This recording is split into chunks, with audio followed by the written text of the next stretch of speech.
Hi, this is Joe Satriani. We're backstage and here at the Ryman Auditorium, and I wanted to show you some things that you can do practicing with the metronome. This kind of reflects what I do backstage before a show. I run through a bunch of things. Some of them are simple exercises, and some of them actually are really the farthest thing from exercises you might think, and they're more related to blues and rock and roll and phrasing. And you can use a metronome to help you with the phrasing, sometimes I think to more benefit than just keeping track of how fast you can play an exercise. And what I'm really talking about is focusing in on how you groove, if you're sitting right on the beat, if you're trying to get in the pocket, and if you're trying to push it. So if I was going to play a simple bunch of blues cliches and things that I like to do, I might put on a metronome and just see how my timing is sort of like swaying that day. And I'll stick on the metronome now and I'll give you a little example of that.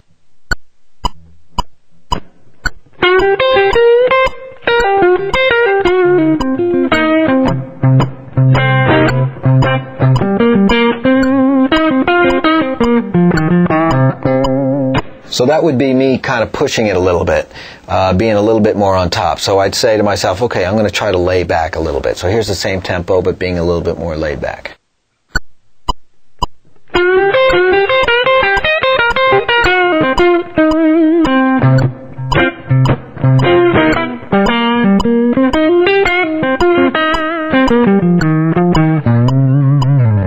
So different set of licks, but in the same kind of genre. But I'm forcing myself to almost be late a little bit, and I'm using the metronome to keep track really of how late, how far I'm pushing that pocket back. To make instrumental music really work well, I want to play with the phrasing a lot. It's the way that I place the melody that is really going to have the biggest impact on the audience and how they respond to it.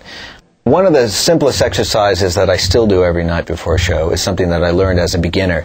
And for all you beginners out there, I would say this is a really good one to make part of your daily routine. We set the metronome at a kind of a normal clip, and I want you to play this chromatic exercise. I'll do first without the metronome. 1 finger per fret, 4 fingers being used on each string. Just playing chromatically. And then once you get across, you move up 1 fret, do it again. On my right hand, I'm just starting with the downstroke. I'm using alternating picking. If you want, you can accent the first of every 4.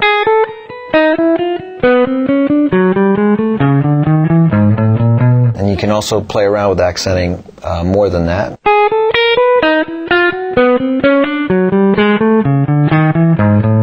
So there I am, I'm accenting each group of 2/8 notes. Anyway, let's do it with the metronome.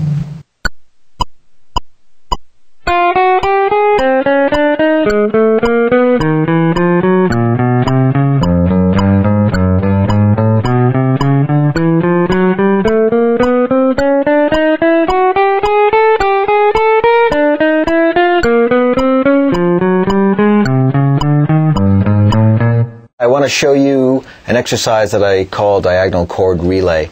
It's like a tongue twister for your fingers.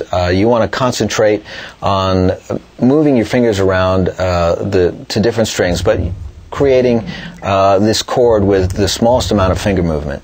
And if you take a look at this chord pattern here, it doesn't sound too good, but the important thing is that the fingers are reversing their position with each chord. I'm doing 2 per position, and then I move up 1 fret. This can also be done on the last 4 strings or the first 4. And you can create an exercise where you're doing moving across the strings like that, and back forth, concentrating on the last 4, the middle 4, and the first 4 strings. Playing, again, reversing your pattern. Keep your thumb in the middle of the neck. Don't lift your fingers up too far between the positions there. Try to minimize the amount of finger movement. Then with the right hand, you're strumming with 1 downstroke, and then you're muting as your fingers move to the next chord, and then you strum like that. And we've got the metronome set up to give us a click for the strum and a click for the muting and chord switching.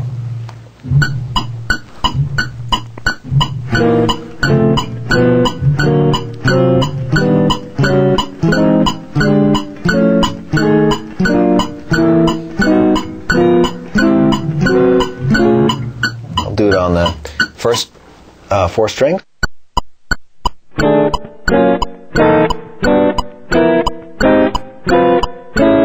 And on the last 4.